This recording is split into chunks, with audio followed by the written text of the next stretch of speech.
弟兄姊妹平安，今天是2021年的最后一天，12月31号。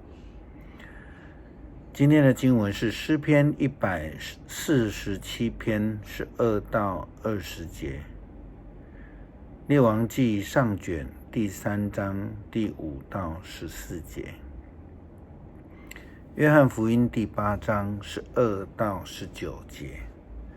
今天要跟大家分享的主题是世界的光。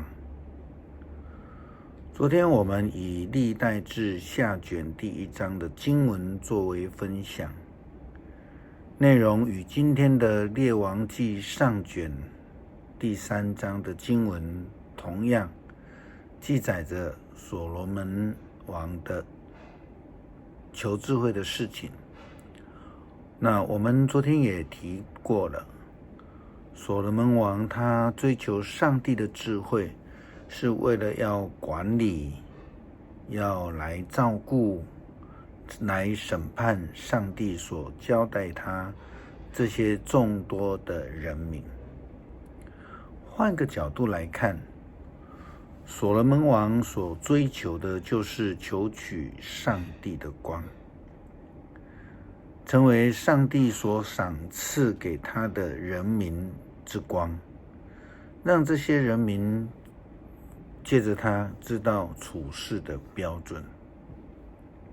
就如同大卫的诗篇119篇105节，经文说道：你的话是我脚前的灯，是我路上的光。所罗门王就是扮演这个照灯的这个功能，这个角色。我们在新的一年当中也盼望能够看到光，看到希望了那在圣经里面呢，对于光的了解，其实我们应该从最早的创世纪开始。创世纪记载上帝与他的灵运行在这个世界的时候，因为看到世界混沌，所以他就创造了光。另外我们也在这个出埃及记的记载看到，上帝在晚上的时候呢，用火柱之光来带领以色列人，保守以色列人。民数记第6章第24到26节也提到了，愿耶和华赐福给你，保护你，愿耶和华使他的脸光照你，赐恩给你，愿耶和华向你扬脸，赐你平安。以赛亚书第60章第1节也这样提到，要兴起发光，因为你的光已经来到，耶和华的荣耀发现照耀你。另外我们在诗篇27篇第1节也看到，耶和华是我的亮光，是我的拯救，我还怕谁呢？耶和华是我性命的保障，我还惧谁呢？诗篇119篇第130节也说到，你的言语解开，就发出亮光，使愚人通达。圣经其实还有许多处都提到了上帝是世界的光，是世人的智慧的来源。我们从旧约一直到新约看到出现好几次，上帝就是我们的亮光。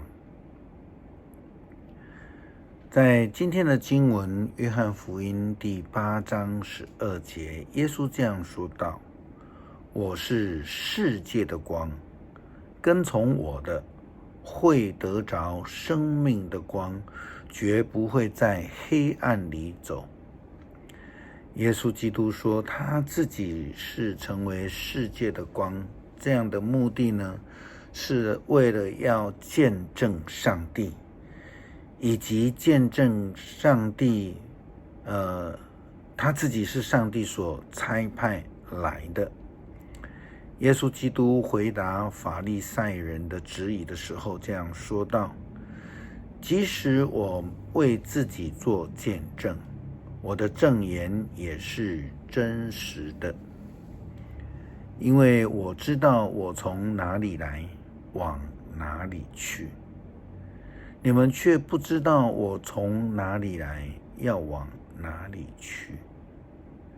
你们以人的标准来判断人，我却不判断任何人。即使我判断，我的判断也不是跟你们一样是正确的，因为我不是独自判断，而是那位差我来的父跟我一起判断。你们的律法书上记载的，有2个人见证相符，他们的见证就算有效。我为自己做见证，那位差我来的父亲也为我做见证。所以基督徒应当要追随耶稣基督，这个世界的光，因为他是我们路上在人生道路上面的光，一盏明灯。箴言第13章第20节这样说道：与智慧的人同行，就必得着智慧；与愚昧的人作伴的，就必受到亏损。与光同行的，必得光照；离开光的，就是在黑暗当中了。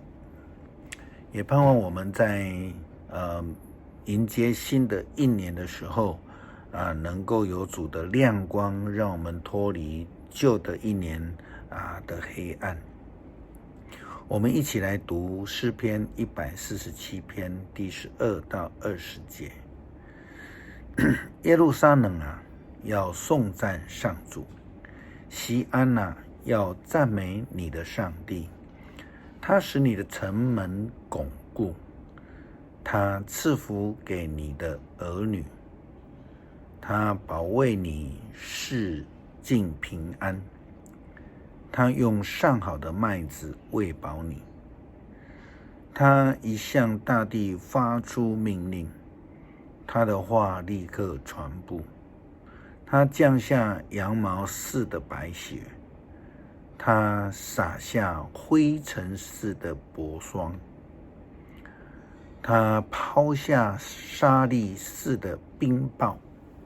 他所吹来的冷风，谁也抵挡不住。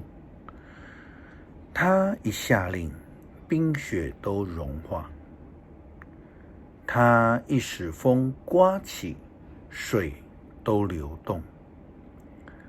他把他的信息传给了雅各，把他的教训和法律传给了以色列。他对别的国家没有这样做，他们并不知道他的法律。要赞美上主。